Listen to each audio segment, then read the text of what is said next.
ஹாய்ங்க, இன்னைக்கு வீடியோவில் ஒரு யூனிக்கான ரெசிபி சோயாச்சங்க் கொஃப்தாஸ் எப்படி செய்கிறதுன்னு பார்த்துடலாமா? இது ரொம்ப ஈஸி அண்ட் சிம்பிளான ரெசிபிங்க.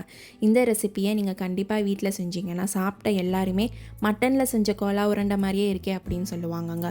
ஆமாம், மட்டனில் சாப்பிட்டா அதே கோலா உருண்டை மாதிரியே கிறிஸ்பியாக சாஃப்டாக இருக்குங்க. ஸோ எப்படி செய்கிறதுன்னு பார்த்துடலாமா? இதுக்கு ஒரு 100 கிராம் சோயா சங்க்ஸ் எடுத்துக்கலாங்க. ஒரு 50 கிராம் கடலைப்பருப்பு எடுத்துக்கலாம். 2 மீடியம் சைஸ் வெங்காயம் கட் பண்ணி எடுத்துக்கலாங்க. ஒரு கைப்பிடி அளவு கொத்தமல்லி எடுத்துக்கலாம். ஒரு 2 பெரிய துண்டு ஜிஞ்சரை கட் பண்ணி எடுத்துக்கலாங்க. ஒரு 5 to 6 கார்லிக்ஸை நான் குட்டி குட்டி பீசஸாக சாப் பண்ணி எடுத்துக்கிறேன். ஒரு ஸ்பூன் கருவேப்பிலை பொடி எடுத்துக்கலாங்க. ஒரு ஸ்பூன் சோம்பு எடுத்துக்கலாங்க. ஒரு சின்ன பட்டை எடுத்துக்கலாம். காரத்துக்கு தேவையான அளவு ரெட் சில்லி எடுத்துக்கலாங்க. தேவையான அளவு சால்ட் எடுத்துக்கலாம். எடுத்து வச்சுருக்க காஞ்ச மிளகாய், வெள்ளைப்பூடு, இஞ்சியை மிக்சியில் அரைச்சி எடுத்துக்கலாங்க. ஊற வச்ச கடலைப்பருப்பையும் மிக்சியில் அரைச்சி எடுத்துக்கலாங்க. சோயா சங்க்ஸை மிக்சியில் அரைச்சி எடுத்து வச்சுக்கலாங்க. நான் சோயா சங்க்ஸை ஒரு 10 நிமிஷம் சுடுதண்ணியில் போட்டு தண்ணியெல்லாம் பிழிஞ்சு அரைச்சி எடுத்துக்கிறேங்க. இப்போது ஒரு பவுலில் நம்ம மிக்சியில் சேர்த்து அரைச்சி வச்சுருக்க எல்லாத்தையும் ஒன்று ஒன்றா சேர்த்துக்கலாங்க. கடலைப்பருப்பை ஒரு மணி நேரத்துக்கு முன்னாடி நீங்கள் ஊற போட்டு தண்ணி விடாமல் மிக்சியில் அரைச்சி எடுத்து வச்சுக்கணுங்க.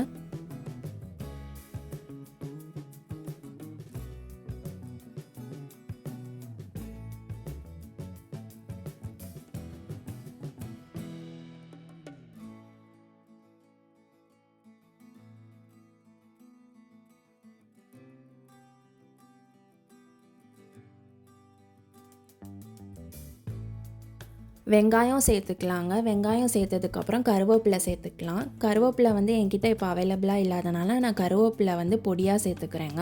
அதுக்கப்புறம் தேவையான அளவு கொத்தமல்லி சேர்த்துக்கலாம். அதுக்கப்புறம் இந்த டஃப்புக்கு தேவையான அளவு சால்ட்டு சேர்த்துக்கோங்க. சேர்த்துட்டு நல்லா மிக்ஸ் பண்ணி விட்டுட்டு ஒரு வடை போடுற அந்த கன்சிஸ்டன்சிக்கு பிசைஞ்சு எடுத்துக்கலாங்க.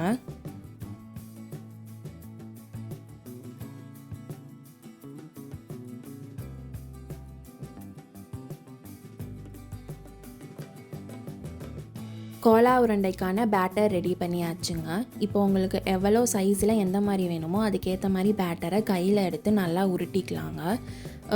நீங்கள் எவ்வளோ தூரம் இறுக்கமாக உருட்டுறீங்களோ அந்த அளவுக்கு நம்ம எண்ணெயில் பொரிச்சு எடுக்கும் போது அது உடையாமல் வருங்க.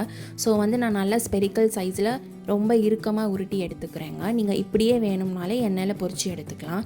நான் இன்றைக்கி வடை ஷேப்பில் பொரிச்சு எடுத்துக்க போகிறனால நான் கொஞ்சம் ஃப்ளாட்டாக ஆக்கிக்கிறேங்க. ஸோ கையில் வச்சு ஒரு லாங் ப்ரெஸ் பண்ணி ஃப்ளாட்டான ஷேப்புக்கு எடுத்துக்கிறேன். எடுத்துகிட்டு உங்களுக்கு எத்தனை நம்பர்ஸ் ஆஃப் அந்த கோலா உருண்டை வேணுமோ அதெல்லாம் ரெடி பண்ணிக்கலாங்க.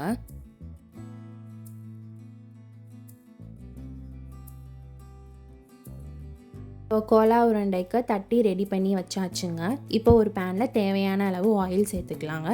நான் வடை மாதிரி தட்டியிருக்கனால கம்மியான அளவு எண்ணெய் சேர்த்துருக்கேங்க. இதே நீங்கள் உருண்டையாக தட்டியிருந்தீங்கன்னா கொஞ்சம் மூழ்கிற அளவுக்கு எண்ணெய் சேர்த்துக்கலாம். சேர்த்துட்டு நம்ம தட்டி வச்சுருக்கிறத ஒன்று ஒன்றா எண்ணெயில் சேர்த்துக்கலாங்க.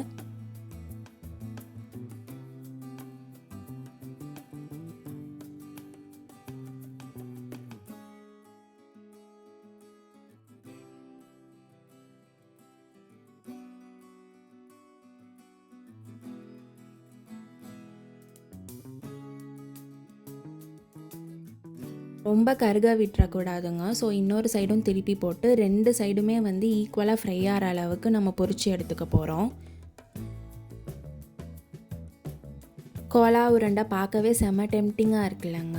இது குழந்தைங்களுக்கு ரொம்ப பிடிக்கும். இந்த மாதிரி ஸ்டைலில் செஞ்சு கொடுத்தா நம்ம ஊரில் இது மீல் மேக்கர் அப்படின்னு சொல்லுவாங்கங்க. எப்போவுமே மோஸ்ட்லி அதை பிரியாணியோ இல்லை ஃப்ரையோ தான் பண்ணியிருப்போம். இந்த மாதிரி ஒரு யூனிக்கான வேலை நீங்கள் செஞ்சு கொடுத்தீங்கன்னா குழந்தைங்க ரொம்ப விரும்பி சாப்பிடுவாங்கங்க. இது டீ டைம் ஸ்நாக்ஸாகவும் நீங்கள் சாப்பிட்லாம். இல்லாட்டி ரசம் சாதம், தயிர் சாதத்துக்கு ஷைடிஸாகவும் வச்சு சாப்பிட்லாங்க.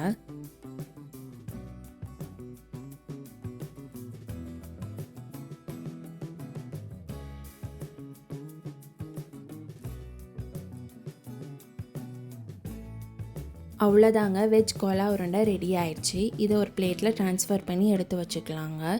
இந்த ரெசிபி செய்கிறது வந்து ரொம்ப சிம்பிள் அண்ட் ஈஸிங்க. வீட்டில் இருக்கிற பொருளை வச்சே ஒரு 15 to 20 மினிட்ஸில் செஞ்சிடலாம். கண்டிப்பாக நீங்களும் செஞ்சு பார்த்துட்டு எப்படி இருக்குன்னு சொல்லுங்கள். இந்த மாதிரி ரெசிபீஸ் உங்களுக்கு வேணும்னா சோறு-ரெடியா யூடியூப் சேனலை லைக், ஷேர், சப்ஸ்கிரைப் பண்ணி பெல் பட்டனை கிளிக் பண்ணிக்கோங்க. உங்கள் ஃப்ரெண்ட்ஸ் அண்ட் ஃபேமிலிக்கும் ஷேர் பண்ணுங்கள். தேங்க்ஸ் ஃபார் வாட்சிங்.